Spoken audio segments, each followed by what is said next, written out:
feel alone. You feel hurt. You feel like you're nothing. And you just want someone. You just wish there was someone to guide you in the right way.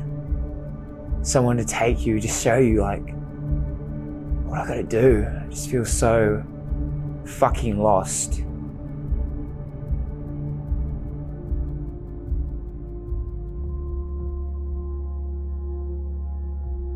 It's rare in society that we create and hold a space where men can drop below the surface, the shiny business card, what we're showing to the world, what we think we need to show to the world, who we think we need to be.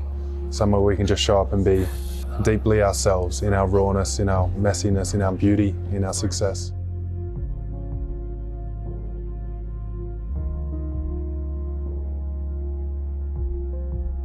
We're addicted to ascension, addicted to rising up above, addicted to enlightenment, addicted to feeling good. So we take those negative emotional states or those things in our life and we are addicted to changing that in some way, labeling it as bad and then trying to move through it. That weigh men down, and in order to deal with that, they have no choice but to pretend that it's all okay. And if you do that for long enough, you're going to crumble. At some point, it's all going to come crashing down.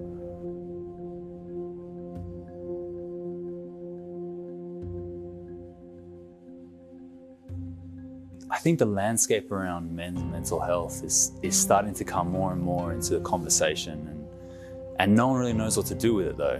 Like, you have some good intentions and you want to help, but you don't even know what it means. And I think what's beautiful is when you couple that with the cold.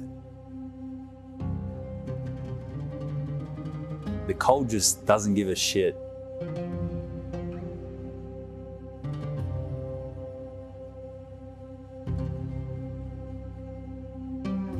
No matter what you say, no matter who you are, what you do, if you don't respect it out there, it's going to fuck you up. So I think that the truth of that is very humbling and brings you back to yourself.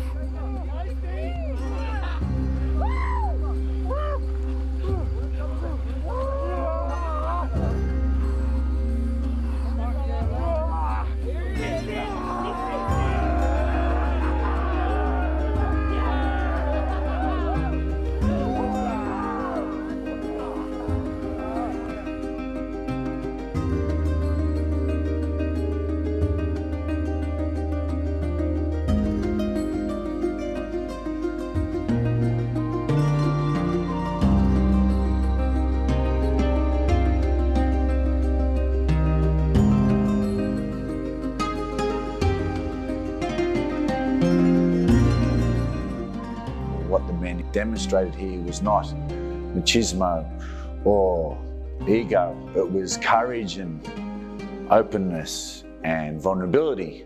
I always have to step into the fear. So stepping into this arena, this fear, is harder than stepping in front of an opponent because I've got to confront myself.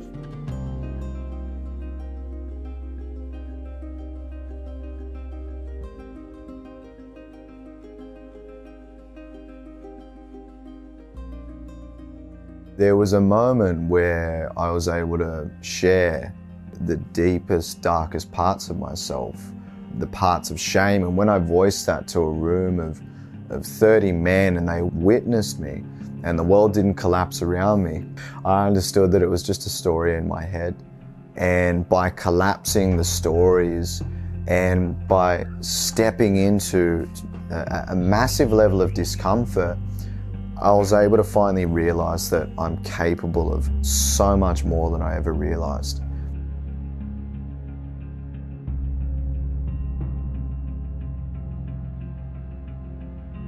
It's like men aren't allowed to show emotions because it's not manly. Men aren't allowed to cry, men aren't allowed to smile too much, you know?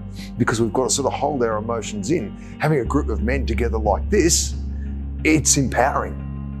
And it allows them to become who they really are.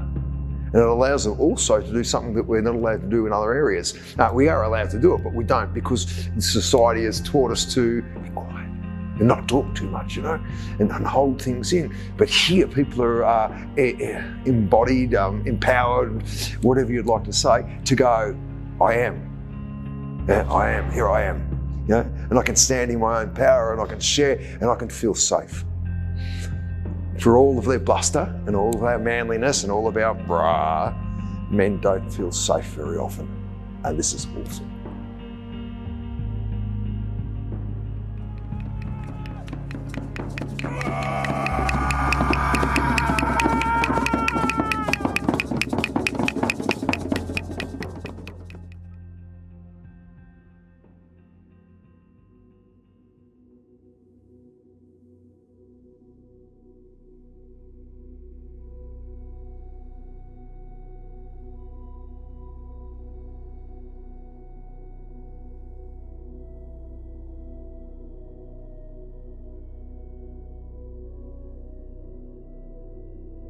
When you see others open up, it also helps, because generally in society, like us as men, us as humans even, everything's all about, like, especially with social media these days, everything's about, look at how much you are doing, not how you're feeling and how you're going about it.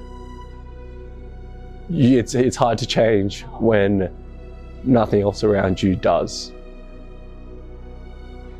And not knowing what you don't know sort of means that you need something a little bit more. And I feel like this gives you a little bit more.